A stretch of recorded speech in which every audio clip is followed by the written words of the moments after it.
अब तक में हम लोगों ने गॉड मैरिज एंड फैमिली नामक पुस्तक में से परमेश्वर विवाह और परिवार नामक ये पुस्तक जो है, जिसको आंद्रियास कोस्टनबर्गर ने लिखे हैं, इस पुस्तक के चैप्टर 2 में से हम तमाम विषयों को स्टडी कर रहे थे, जिनमें से कल हम यह देख रहे थे कि किस प्रकार से विवाह के विषय में हो या पाप के विषय में एवं सामाजिक गठन के विषय में जो शिक्षाएं है, उसका जड़ को हम उत्पत्ति क्रिएशन में उत्पत्ति अध्याय 3 तक में देख पाते हैं।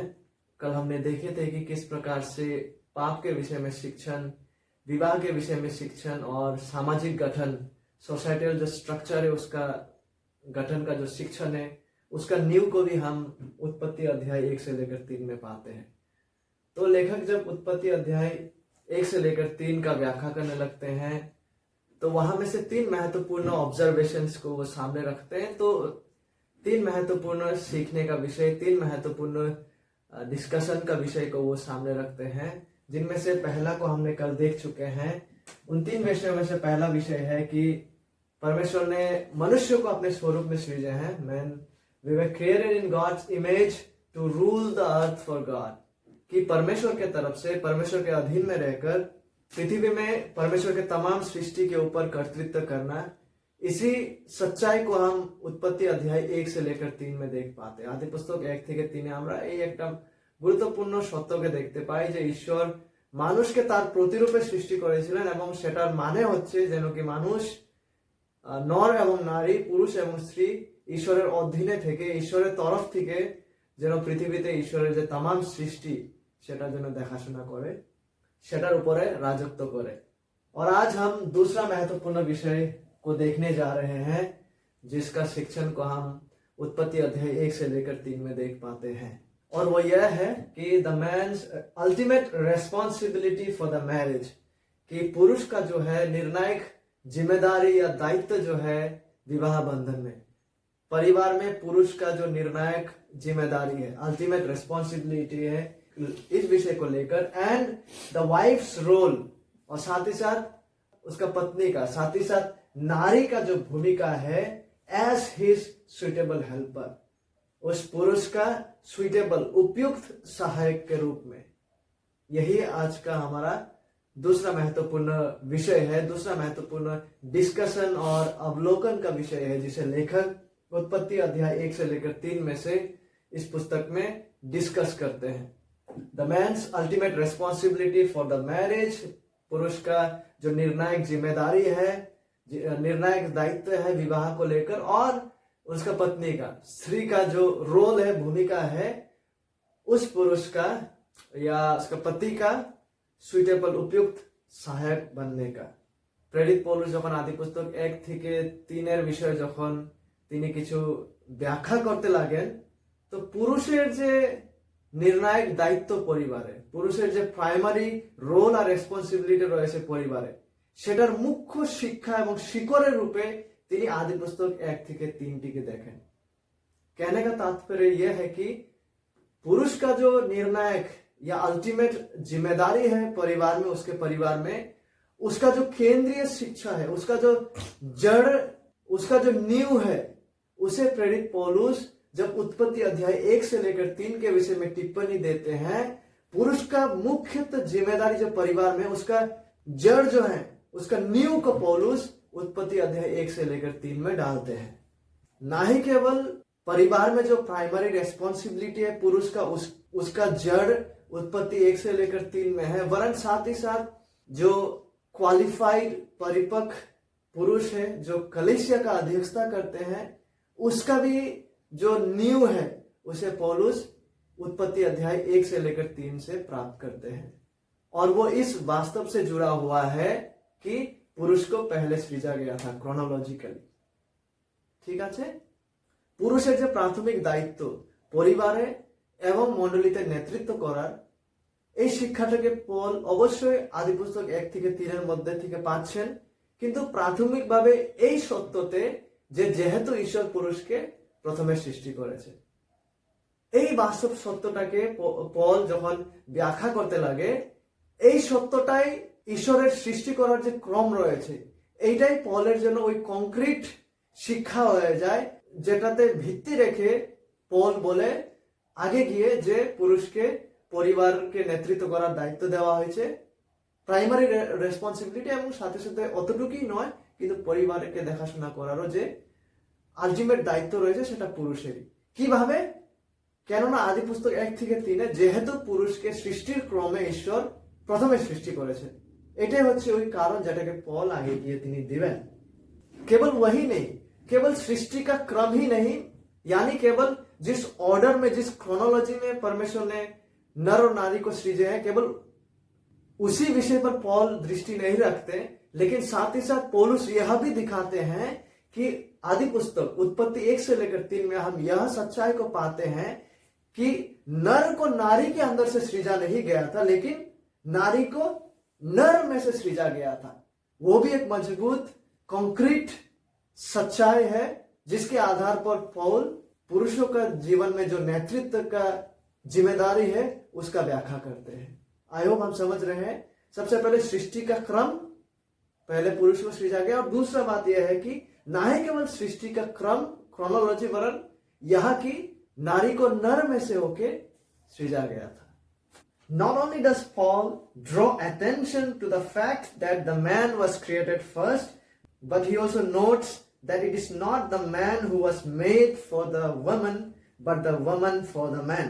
इस सच्चाई को पौलुस 1 कोरिन्थियों अध्याय 11:9 में व्याख्या करता है, जिसका सच्चाई को हम उत्पत्ति आदि पुस्तक अध्याय 2:18 और 20 में देख पाते हैं। और एक महत्वपूर्ण विषय यह है कि मोर ओवर जो आदेश था किस फल को ना खाने का, किस फल को खाने का, वो तमाम आदेश प्राथमिक रूप से पुरुष को दिया गया था।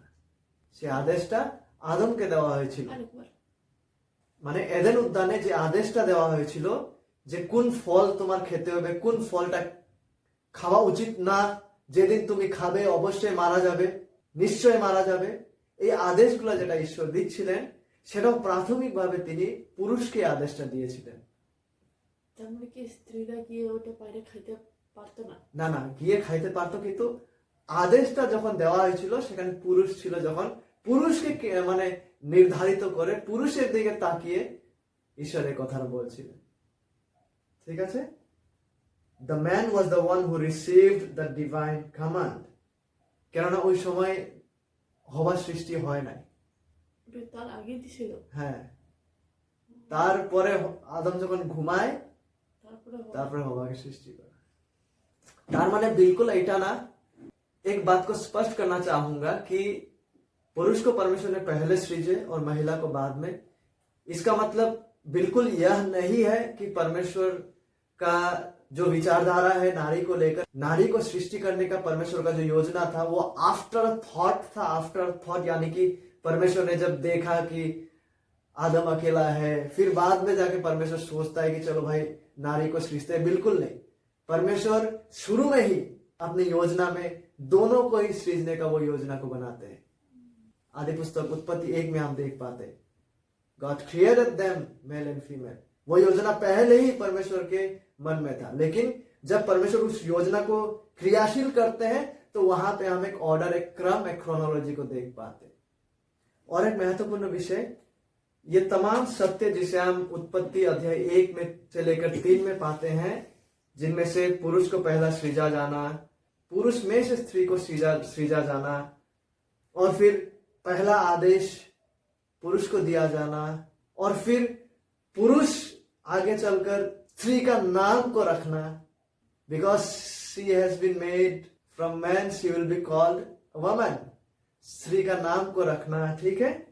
यह भी यह दर्शाते हैं कि प्राथमिक जो परिवार में, जो विवाह में प्राथमिक दायित्व जो है और अध्यक्षता के लिए क्वालिफाइड मैन का कलीसिया में जो जिम्मेदारी है, ये तमाम बातें उस विषय पर ना ही केवल रोशनी डालता है बल्कि ये उस सच्चाई का पुष्टि करता है। ये विषय जिसको हम उत्पत्ति में देख पाते हैं, जो यह दर्शाते हैं यहाँ पे किसी का पुराने नियम का इस संदर्भ में जब किसी को नाम दिया जाता था, इसका मतलब ये था कि जो व्यक्ति जिसको नाम दे रहे हैं उसके प्रति इस व्यक्ति का कर्तृत्व है जिसको वो नाम दे रहा है। तो यहां से भी हमें जो है पुरुष का निर्णायक जो प्राइमरी रोल है उसके बारे में पता चलता है। हालांकि पाप के परिणाम स्वरूप इस रोल में बहुत सारे खामियां आ जाते हैं, पाप के परिणाम स्वरूप बहुत सारे उलटफेर होते हैं, जिसके बारे में हम आगे देखने जा रहे हैं कि किस तरह से मेल शोवेनिज्म, मेल का जो डोमिनेट करने का जो अभिशाप है वो चले आते हैं, उसके बारे में हम आगे देखेंगे। लेकिन जब परमेश्वर ने मनुष्य को सृजे थे, उन्होंने इस तमाम सृष्टि के क्रम के साथ उन्होंने मनुष्य को सृजे हैं। इस तमाम योजना के साथ परमेश्वर ने मनुष्य को सृजे हैं। यह विषय जो अभी अभी हम लोग देख रहे हैं, इसको कोई भी व्यक्ति जो प्लेनली नॉर्मल तरीके से भी, जब आप उत्पत्ति 1 से लेकर 3 को पढ़ेंगे, इसे आप व्यक्तिगत रूप से भी इसे प्लेन तरीके से देख पाएंगे। This facts follow plainly from A reading of the creation narrative in genesis. और लेखक आगे कहते हैं, उत्पत्ति 1 में हम देख पाते कि परमेश्वर ने नर और नारी को अपने स्वरूप में सृजे है, लेकिन आदि पुस्तक 2 उत्पत्ति 2 में हम ये देख पाते हैं कि किस क्रम में, किस डिटेल्स में परमेश्वर ने नर और नारी को सृजे हैं। Exact order, orientation of creation को हम चैप्टर 2 में देख पाते हैं, अध्याय 2 में आदि पुस्तक के। और पॉल जब आगे चलकर नया नियम में उत्पत्ति का इन अध्यायों को लेकर टिप्पणी करते हैं, व्याख्या करते हैं, तो निश्चित रूप से पॉल सृष्टि का इस क्रम को, सृष्टि का इस अकाउंट को इतिहास के रूप में देखते हैं। वह ऐतिहासिक है। It is not some mythological stories, ये कोई काल्पनिक कथा नहीं है, वरन वो ऐतिहासिक है जो उत्पत्ति अध्याय 1 से लेकर 3 में घटे हैं। लेखक कहते हैं, at the beginning of human history, मानव इतिहास के शुरुआत में God made the first man, परमेश्वर ने पहला मनुष्य को बनाए, एंडोर्ड हिम विथ लाइफ, उसे जीवन दिए, and placed him in A garden, उसे बगीचे में रखी। उत्पत्ति अध्याय 2 पद 7 से लेकर 8। Moreover God addressed to man certain moral commands, और परमेश्वर ने मनुष्य को निर्दिष्ट नैतिक आदेश भी दिए हैं, जिसको हम आदि पुस्तक उत्पत्ति अध्याय 2 पद 16 से लेकर 17 में देख पाते हैं। और इससे पहले कि महिला सृजा जाता है, इससे पहले कि जब हवा का सृष्टि नहीं हुआ, उससे पहले ही आप देख पाते हैं कि ऑलरेडी ये जो पुरुष है वो ऑलरेडी परमेश्वर के द्वारा दिया गया जो ऐश्वर्य, जो रोल है, जिम्मेदारी है, जो आदेश है, पृथ्वी को सबडू करने का, पृथ्वी को कर्तृत्व करने का, ऑलरेडी आदम पुरुष उस वक्त उस कार्य में लग चुका था, हवा का सृष्टि से पहले ही। इसलिए वो आदम पशुओं का नाम रखना शुरू करता है, और जो भी नाम उन्होंने पशु को दिए, क्योंकि उस समय आदम निष्पाप था, उसका माइंड, नॉलेज, विजडम ऑसम था, अनटच्ड बाय सिन। सो जो पशु को उसने जो भी नाम दिए वही उस पशु का नाम बन गया। सो ऑलरेडी आप देख पा रहे कि परमेश्वर का जो ईश्वरीय आदेश है, हुक्म है कर्तृत्व करने का, उसको ऑलरेडी हवा का सृष्टि से पहले ही यह पुरुष जो है उसका पालन करना, उसको क्रियाशील करना आरंभ कर चुका था। और इस व्यक्ति पुरुष के एक सुइटेबल हेल्पर की आवश्यकता को मद्देनजर रखते हुए परमेश्वर आगे चलकर उसी का रिब्स में से हवा का सृष्टि करते हैं। और आगे लेखक यहाँ पे बहुत ही महत्वपूर्ण बात को कहते हैं, God's creation of Eve demonstrates that God's plan for Adam's marriage as well as for all subsequent marriages involves a monogamous heterosexual relationship। इसमें बहुत ही महत्वपूर्ण बातें लेखक कह रहे हैं। जब परमेश्वर ने आदम के लिए हवा को सृजे, वहां से यह डेमोन्स्ट्रेट होता है, यानी कि वहां से यह प्रदर्शित होता है, वहां से यह स्पष्ट रूप से व्यक्त होता है कि परमेश्वर का योजना जो है आदम का विवाह को लेकर, और परमेश्वर का योजना जो है जो आगे चलकर विवाह होने वाला है उसको लेकर, क्या योजना है? वो योजना ये है, ना ही केवल आदम का विवाह को लेकर, वरन आगे जो विवाह होने जा रहा है उसको लेकर भी परमेश्वर का योजना यह है, जो यहां से ही हवा का सृष्टि किए जाने, आदम के लिए हवा का सृजा जाने के सच्चाई से ही यह प्रदर्शित होता है, यह व्यक्त होता है, यह डेमोन्स्ट्रेट होता है ना ही केवल आदम के विवाह के लिए वरन आगे सब्सिक्वेंट मैरिज जो होने जा रहे हैं उसके लिए भी। और वो डेमोन्स्ट्रेशन क्या है? सबसे पहले इन्वॉल्व्स मोनोगेमस। मोनोगेमस यानी एक मर्द के लिए एक ही औरत, मोनोगेमस। एक औरत के लिए दो मर्द नहीं, दो मर्द के लिए एक औरत नहीं, एक मर्द के लिए तीन औरत नहीं, लेकिन 1:1 उस विवाह बंधन में, मैरिज रिलेशनशिप में 1:1 एक व्यक्ति दूसरा एक व्यक्ति से विवाह करने जा रहा है। परमेश्वर ने आदम के लिए दो हवा नहीं लेके आया या फिर एक हवा के लिए और एक एक्स्ट्रा आदम नहीं बनाया, 1:1। ऑलराइट, ये पहला चीज है, मोनोगेमस 1:1। लेकिन यह भी डेमोन्स्ट्रेट होता है यहां से, जब परमेश्वर ने आदम के लिए हवा को लेकर आया, वहां से यह डेमोन्स्ट्रेट हो रहा है, यह प्रदर्शित हो रहा है, यह स्पष्ट तरीके से व्यक्त हो रहा है कि 1:1 होते हैं मैरिज में, एक व्यक्ति एक व्यक्ति से शादी करते हैं। और साथ ही साथ ये भी है कि वो रिलेशनशिप हेट्रोजेनियस होना है। हेट्रोजेनियस मतलब एक नर एक नारी, नॉट नारी नारी, नॉट नर नर, नहीं। परमेश्वर ने आदम के लिए दूसरा आदम को नहीं लेके आया, एक नर के लिए दूसरा नर नहीं लेके आया। परमेश्वर ने नारी के लिए दूसरा नारी नहीं लेके आया विवाह बंधन के लिए, नो। वरन यहां से यह स्पष्ट हो जाते हैं कि वो संपर्क जो है विवाह बंधन का, वो मोनोगेमस, एक व्यक्ति के लिए दूसरा व्यक्ति, और वो व्यक्ति का जेंडर्स क्या होना है? एक नर दूसरा नारी। Clear as it is from God's plan that he has for marriage, for Adam's marriage, and also for the marriage that is to happen in the days to come. परमेश्वर ने आदम के लिए एक ही सुइटेबल हेल्पर बनाए, और वो suitable helper नर के लिए नारी था। She was a female. लेखक आगे कहते हैं, जब आदम अकेला था बगीचा में, वो परमेश्वर था जिन्होंने ये परसीव किया, जिन्होंने ये देख पाया कि आदम के लिए अकेला रहना उचित नहीं है, उनके लिए एक जीवन संगी को लेकर आए। लेकिन इस योजना, इस परसेप्शन, इस सच्चाई को कौन देख पाया, कौन परसीव कर पाया, कौन समझ पाया? वो परमेश्वर था, आदम नहीं। आदम तो खुद को तक नहीं पता था कि वो अकेला है। ओके, जब हम उत्पत्ति 1 से लेकर 3 में पढ़ते हैं, हम कहीं भी ये नहीं देख पाते हैं, कहीं भी इसका प्रमाण नहीं है कि आदम अपना सिंगलनेस को लेकर थक चुका था। आदम अपना सिंगलनेस से संतुष्ट नहीं था। आदम हताश हो गया था अपना सिंगलनेस से। उसको हम कहीं भी नहीं देख पाते।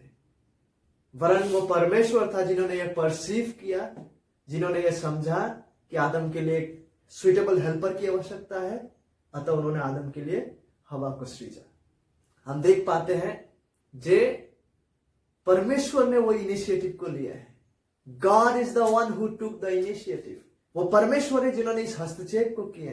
वो परमेश्वर है जिन्होंने इस पहल को किए। किस पहल को? कि नर के लिए एक सुइटेबल हेल्पर, उपयुक्त हेल्पर को लेकर आए। God is the one who designed it. God is the one who perceived it. God is the one who planned it. God is the one who initiated it. परमेश्वर ही है जिन्होंने इस पहल को किए। ঈশ্বর হস্তক্ষেপ করেছে, ঈশ্বর এটা বুঝেছেন, ঈশ্বর এই পরিকল্পনাটা করেছেন এবং ঈশ্বর নিজেই আগে পাটা বাড়িয়েছেন এই কাজের জন্য। লেখক বলছেন, for this reason it can truly be said that marriage is God's idea. इससे हम यह कह सकते हैं कि विवाह जो है वो परमेश्वर के आइडिया के अनुसार है, वो परमेश्वर की योजना के अनुसार है। विवाह का होना वो परमेश्वर के कार्य सूची के अनुसार है। विवाह का होना, वो विचार, वो परसेप्शन, वो योजना परमेश्वर के अनुसार है।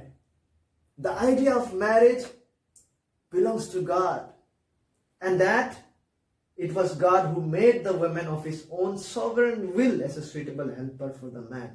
और इसीलिए परमेश्वर ने जो है उनके सार्वभौम इच्छा के आधार पर उस सुइटेबल हेल्पर को उस मैन के लिए, उस वुमन को बनाए। So many things. Just plain reading of Genesis, बहुत ही महत्वपूर्ण ऑब्जर्वेशन हमें वहां से मिल जाता है। ঈশ্বরের যদি একটা পরিকল্পনাই ছিল আগে থেকে, তাহলে ঈশ্বর কেন বাগানে তাহলে আদমকে দেখে মানে অনুভব করেছিল? ঈশ্বর ঈশ্বর যেহেতু অবশ্যই বানানোর পরিকল্পনা ছিলই, তার মানে ঈশ্বর জানে যে আদম একা হবে।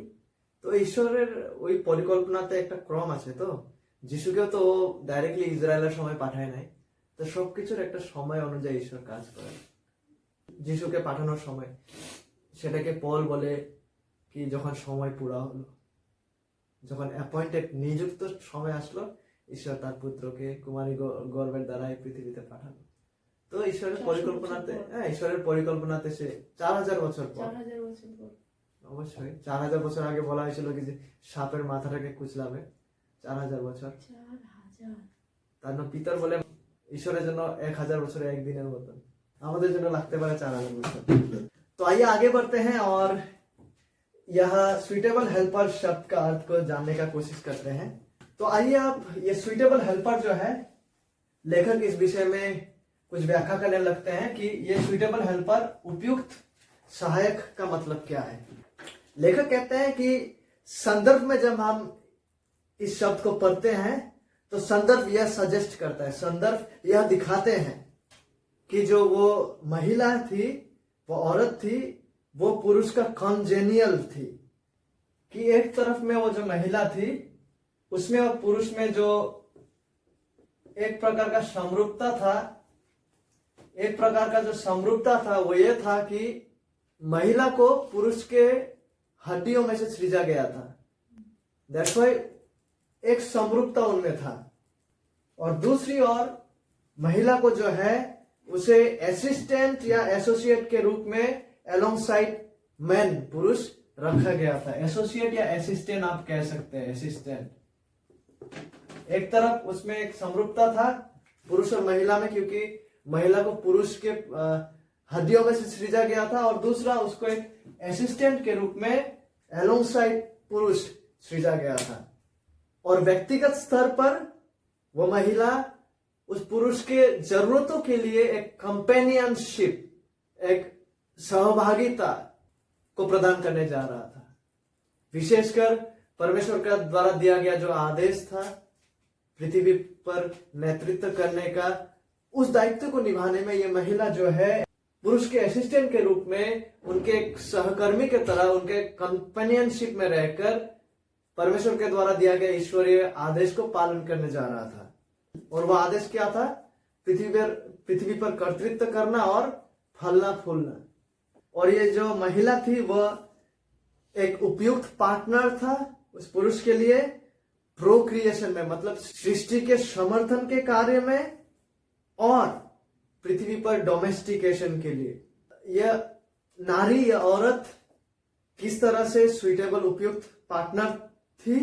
एक है प्रोक्रिएशन के द्वारा, यानी कि सृष्टि के समर्थन के द्वारा, यानी आगे जो भी फलने फूलने जा रहा था वो एक साथ इस कार्य को करने जा रहा था। प्रोक्रिएशन, सृष्टि में समर्थन के द्वारा, और साथ ही साथ यह है अपना पीढ़ी को आगे बढ़ाना, फलना फूलना। और दूसरी ओर डोमेस्टिकेशन, यानी जो देख रेख पृथ्वी पर, चाहे वो खेती बाड़ी का हो या चाहे पशुपालन इत्यादि का हो। दो तरह से ये जो महिला थी, ये जो औरत थी, वो एक उपयुक्त पार्टनर, एक कंपेनियनशिप में रहकर एक असिस्टेंट के रूप में इस पुरुष के साथ इस जिम्मेदारी को निभाने को था। और परमेश्वर ने उन्हें आशीषित किया, एंड गॉड ब्लेस देम। और इस औरत का जिम्मेदारी जो है, role, her role is distinct from the man's. पुरुष का रोल, भूमिका से इस औरत का भूमिका जो है वो भिन्न होने जा रहा था, डिस्टिंक्ट होने जा रहा था। उसमें कुछ प्रकार का भिन्नता होने जा रहा था, yet unique and exceedingly significant. बावजूद इसके वो दायित्व बहुत ही यूनिक, अद्वितीय दायित्व होने जा रहा था, और एक्सीडिंगली, बहुत ही बढ़ता हुआ क्रम में सिग्निफिकेंट, महत्वपूर्ण होने जा रहा था। अतः ये महिला जो है उसके पार्टनर बनकर उसके साथ जो पृथ्वी पर देख रेख करने का जिम्मेदारी जो है, कर्तृत्व करने का, उसे साथ मिलकर उनके साथ इस कार्य को निभाने जा रहा था। अब यहाँ पे एक महत्वपूर्ण बिंदु आ जाता है, एक गुरुत्वपूर्ण विषय ऐसे जाए। कुछ लोग इस फीमेल सबऑर्डिनेशन, यानी कि इस प्रकार का सुइटेबल हेल्पर और इस प्रकार का असिस्टेंट का जो व्याख्या है, ये व्याख्या को वे लोग डिनाई करते हैं, खारिज करते हैं कि हेल्पर शब्द में इस प्रकार का असिस्टेंट बनना या इस प्रकार का सबऑर्डिनेशन को वो लोग कहते हैं कि नहीं, इस अर्थ को, इस मीनिंग को वो डिनाई करते हैं, इस मीनिंग का वो अस्वीकार करते हैं। वो लोग कहते हैं कि पुरातन नियम में हेल्पर शब्द को परमेश्वर के लिए भी इस्तेमाल किया गया है, कि परमेश्वर भी हेल्पर है। जैसे एक्सोडस, निर्गमन अध्याय 18 पद 4, भजन 20 अध्याय 2, भजन 33 अध्याय 20, जहां पे परमेश्वर को भी हेल्पर कह के बुलाया गया है। वे लोग इस तर्क को देते हैं कि यदि परमेश्वर को हेल्पर कह के बुलाया गया है तो यह कैसा संभव है कि परमेश्वर जो है वो मनुष्य के सबऑर्डिनेट में आ जाए। वे लोग इस प्रकार का तर्क को देते हैं, क्योंकि हेल्पर शब्द को जब जेनेसिस में, हेल्पर शब्द को जब उत्पत्ति आदि पुस्तक में इस्तेमाल किया जा रहा है तो हम कहते हैं कि औरत के संदर्भ में इट इज असिस्टिंग, वो असिस्टेंट के रूप में सबऑर्डिनेशन मतलब किसी के असिस्टेंट के रूप में उसको कंपनी देना, उसको सहायता प्रदान करना, उसको कंपेनियनशिप प्रदान करना। और एक ही हेल्पर शब्द को परमेश्वर के संदर्भ में भी इस्तेमाल किया गया है पुरातन नियम में। तो वे लोग कहते हैं कि यदि उत्पत्ति में इस्तेमाल किया गया इस हेल्पर शब्द को महिला के संबंध में एक असिस्टेंट के रूप में व्याख्या किया जाए, कि महिला पुरुष का असिस्टेंट, उसका सबऑर्डिनेशन, उस पुरुष के कंपेनियनशिप, पुरुष के सहभागिता में उसके असिस्टेंट के रूप में काम करते हैं। अगर उत्पत्ति का हेल्पर शब्द का व्याख्या यह है तो उन लोगों का तर्क यह है कि परमेश्वर को भी हेल्पर कह के बुलाया गया, तो परमेश्वर कैसे किसी का सबऑर्डिनेट बन सकते हैं। फिर वे लोग इस तर्क को देते हैं कि अगर उत्पत्ति में हेल्पर शब्द का मतलब असिस्टेंट है तो फिर क्या परमेश्वर भी मनुष्य के असिस्टेंट है। इसीलिए वे इस असिस्टेंट का जो मीनिंग है कि उत्पत्ति में जो सुइटेबल हेल्पर है औरत, वे पुरुष का असिस्टेंट के रूप में काम करते हैं, वे लोग इस अर्थ को खारिज करते हैं, डिनाई करते हैं, इस आधार को केंद्र में रखते हुए कि वे कहते हैं कि क्योंकि परमेश्वर को भी हेल्पर बुलाया जाता है तो परमेश्वर तो असिस्टेंट नहीं है किसी का। क्या हम समझ रहे हैं? तो इसलिए वे लोग इस अर्थ को कि उत्पत्ति में महिला का संदर्भ में जो हेल्पर शब्द का इस्तेमाल किया गया है, सहायक, उसका अर्थ असिस्टेंट है, उसका मीनिंग असिस्टेंट है, इस मीनिंग को वे लोग डिनाई करते हैं, अस्वीकार करते हैं। कुछ लोग ऐसे भी हैं। लेकिन हमें यह समझना है, my dear friends, we have to understand this, कि जिस असिस्टेंस, जिस सबऑर्डिनेशन, जिस अधीनता का बात इस हेल्पर शब्द से जुड़ा हुआ है, जो असिस्टेंस है, वो ऑन्टोलॉजिकल नहीं है। वो ऑन्टोलॉजिकल या एसेंशियल, वो ऑन्टोलॉजिकल या एसेंशियल असिस्टेंस नहीं है। उस प्रकार का असिस्टेंस का व्याख्या यहां नहीं किया जा रहा है। अब आप पूछेंगे ऑन्टोलॉजिकल और एसेंशियल का मतलब क्या है? ऑन्टोलॉजिकल और एसेंशियल का मतलब है कि एक व्यक्ति जो है, जो उसके प्रकृति में वो जो है, जो उसके होने में वो है, जो उसके एसेंस में जो है, जो वो उसके बीइंग में है, यानी परमेश्वर उनके ईश्वरत्व में सबऑर्डिनेशन में नहीं आ जाते हैं। क्या हम समझ रहे हैं? परमेश्वर उसके जो मूल प्रकृति और गुण है, उन सबको मद्देनजर रखते हुए वो असिस्टेंस या सबऑर्डिनेशन में नहीं आ जाते। कहने का तात्पर्य यह है कि जब महिला को यहां हेल्पर कहा जा रहा है तो महिला अपने गुण और योग्यता में सबऑर्डिनेशन में नहीं आ जाते, क्योंकि महिला और पुरुष दोनों ही अपने नेचर में, महिला और पुरुष दोनों ही अपने होने में परमेश्वर का छवि में सृजे गए हैं, दोनों ही समान है। परमेश्वर के सम्मुख, परमेश्वर की दृष्टि में हम लोगों की योग्यता और वैल्यू, मूल्य में, हम जो है, हमारा प्रकृति में, हमारा एसेंस में हम समान है। उस हमारा नेचर, हमारे होने में, हमारा एसेंस में, हमारा योग्यताओं में सबऑर्डिनेट या असिस्टेंट होने का बात को यहां नहीं कहा गया है। तो फिर किस प्रकार का असिस्टेंस होने का बात यहां कहा गया? क्या हम समझ रहे हैं? उत्पत्ति में जो हेल्पर शब्द का इस्तेमाल किया गया, जिस प्रकार का असिस्टेंट होने का बात किया गया, जिस प्रकार का सबऑर्डिनेशन का बात किया गया है, वो हम लोग का गुण और योग्यता में असिस्टेंस होने का बात को नहीं किया गया है। क्योंकि गुण और योग्यता में परमेश्वर है। गुण और योग्यता में नर और नारी समान है। हम लोग का मूल्य और वैल्यू में हम समान है। तो फिर असिस्टेंस, किस चीज में assistance? Assistance my dear friends, हमारा फंक्शन में, हमारा जिम्मेदारियों को निभाने में। जस्ट बिकॉज यीशु मसीह स्वर्ग को छोड़कर मनुष्य बने अपने फंक्शन में, इसका मतलब यह नहीं कि यीशु मसीह कभी परमेश्वर थे नहीं जब वो मनुष्य बने। In his function, he became subordinate to God the Father. In his function, he washed the feet of his disciples. उसके फंक्शन को निभाने में, उसके काम को, क्रियाओं को करने में, लेकिन बावजूद इसके उसके योग्यता और गुण में, in his ontology, ontologically and in his essence, he is still God. So we need to understand the difference. इसीलिए जिस हेल्पर, जिस असिस्टेंस का यहां बात किया जा रहा है, वो हमारा वैल्यू में असिस्ट करना नहीं, हमारा गुण और योग्यता में नहीं। गुण और योग्यता में नारी पुरुष का गुलाम नहीं बन जाते हैं, लेकिन हमारा जिम्मेदारियों में जो है, नारी पुरुष को असिस्ट करता है in the role, in the function, but in value, परमेश्वर का दृष्टि में, योग्यता और गुण में, हमारे होने में हम समान हैं। ठीक उस तरह से जैसे पिता, पुत्र और पवित्र आत्मा तीनों समान अपने गुण और योग्यता में, लेकिन उनके फंक्शन में हम सबऑर्डिनेशन को देख पाते हैं, यानी असिस्टेंस को देख पाते हैं। पिता यीशु मसीह को भेजते हैं, हम देख पाते हैं कि यीशु मसीह पिता के अधीन में आए, फंक्शन को निभाते हुए वो किसी भी अंश में कम परमेश्वर नहीं बन गए अपने गुण और योग्यता में, but in his function he became subordinate to God the Father, and then God the Holy Spirit in his function became subordinate. इसीलिए यहां पे कोई कॉन्ट्राडिक्शन नहीं है। यस, परमेश्वर होकर भी अपना रोल में वो हेल्पर बन सकते हैं। क्या हम समझ रहे हैं?